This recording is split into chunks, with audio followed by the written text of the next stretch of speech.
5 principes bibliques pour la réussite financière.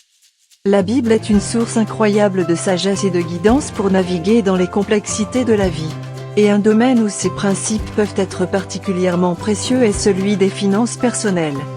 Il y a de nombreux passages dans la Bible qui abordent directement le sujet de l'argent et de la richesse, et ceux-ci peuvent offrir des perspectives et une guidance précieuse pour quiconque cherche à atteindre la réussite financière.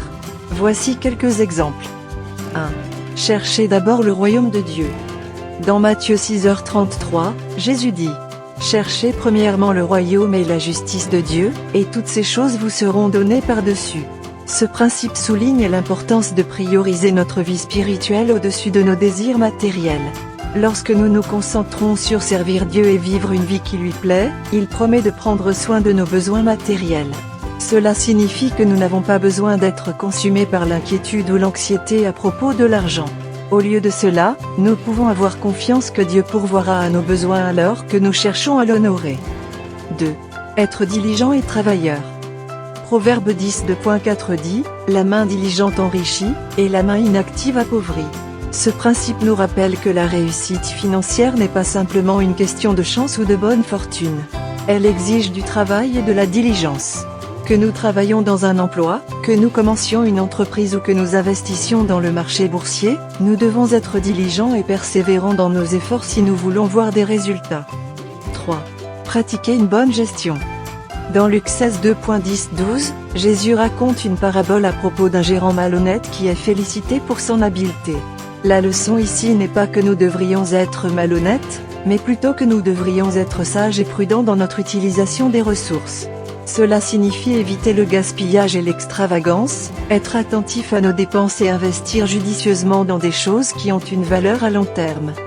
4. Donner généreusement.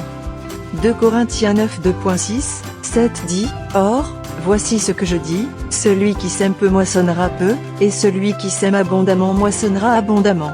Que chacun donne comme il l'a résolu en son cœur, sans tristesse ni contrainte. Car Dieu aime celui qui donne avec joie. Ce principe souligne l'importance de la générosité et du don envers les autres. Lorsque nous donnons généreusement, nous bénissons non seulement ceux qui nous entourent, mais nous créons également un sentiment d'abondance et de prospérité dans nos propres vies. 5. Faites confiance à la provision de Dieu. Enfin, dans Philippiens 4h19, Paul dit: Et mon Dieu pourvoira à tous vos besoins selon sa richesse, avec gloire, en Jésus-Christ. Ce principe nous rappelle qu'en fin de compte, notre réussite financière ne dépend pas de nos propres efforts ou capacités, mais de la provision de Dieu.